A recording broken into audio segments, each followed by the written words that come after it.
I was minding my own business on the way home from work, I guess, feeling happy until I heard the news jerk, introducing the War of Terror.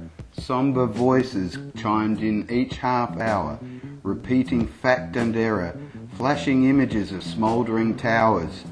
Said they'd been hit by Boeings, but there's no knowing. Some say they were blowing holes in the sides of buildings from which people could be seen, flying without wings or in windows, or was it a dream? The power of nightmares, more like it, along with a story scripted so tight, written with malice by might, with no pity in sight, a blight, fed to us daily and on the hour. September 11 made people cower. The fear is here to feed you. Big Brother is here to watch. The nanny state has a need to make sure the truth is scotched. Controlled media is here to feed you. Official opposition to controlled demolition. There was no legitimacy in the 9/11 inquiry, the so-called commission with all its omissions. George and Dick were holding hands. Crucial witnesses were banned. The entire false flag was planned. Is that so hard to understand? Not by Osama, but by PNAC fiends, those pulling Bush's puppet strings, behind closed doors, behind the scenes.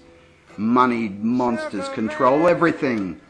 Controlled media is here to feed you. Official opposition to controlled demolition.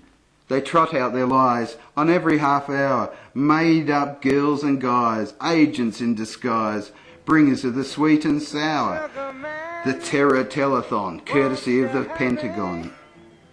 But those who read between the lies learned of dancing Israelites who weren't the least bit surprised that it took less than 2 hours for the fall of the towers. The New World Order says it was the heat of burning aviation fuel, but that's unscientific, even impossible. They say passenger planes cooked a concrete pancake, but that doesn't explain New York's twin earthquakes. Nor the bombs in the basement. What about them, Mr. President? Just like the man says. His name was Willie Rodriguez. He was a hero, wasn't he, Prez? Why can't people hear what he says? And screw that rude Giuliani. What about Ellen Mariani? And I wish that John O'Neill was still around to squeal. Let's be more circumspect. Turn off your TV sets and get broadband internet. Don't leave your brains on the shelf.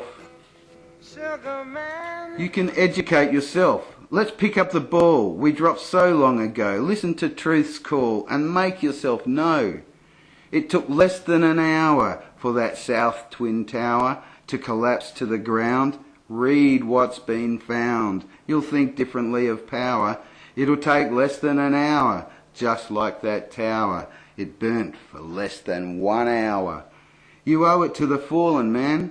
From New York to Afghanistan and the occupation of so many nations under phony explanations, this so-called war on terror wasn't started by pilot error.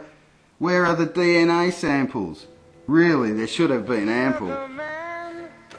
And when you have time later on, try to find plane wreckage at the Pentagon. So what am I saying? What does this mean? Muslims aren't betraying or acting extreme. What kind of Muslim is Larry Silverstein? And who in the world is Dov Zakim? Who can it be that made so much? And how can our leaders be so out of touch? It's not a joke, it's not even funny. Why don't Americans follow the money? What time must it be on the clock? Must we wait for the Nazis to knock? And who parrots the croc? What do you say, Mr. Spock? Names like Rupert Murdoch on secret telephones with Rothstein or Redstone, or maybe baby Himbo Jimbo Packer. They're all propaganda stackers, building empires for their sons. A Kabbalistic cabal has been spun, making subjects of everyone, censoring or sensationalizing, literally mesmerizing the planet, damn it. This system's gonna fall soon. to an angry young tune, and that's a concrete cold fact. Might have heard a few moments ago was talking about the Salomon Brothers building collapsing, and indeed it has. Apparently that's only a few hundred yards away from where the World Trade Center towers were.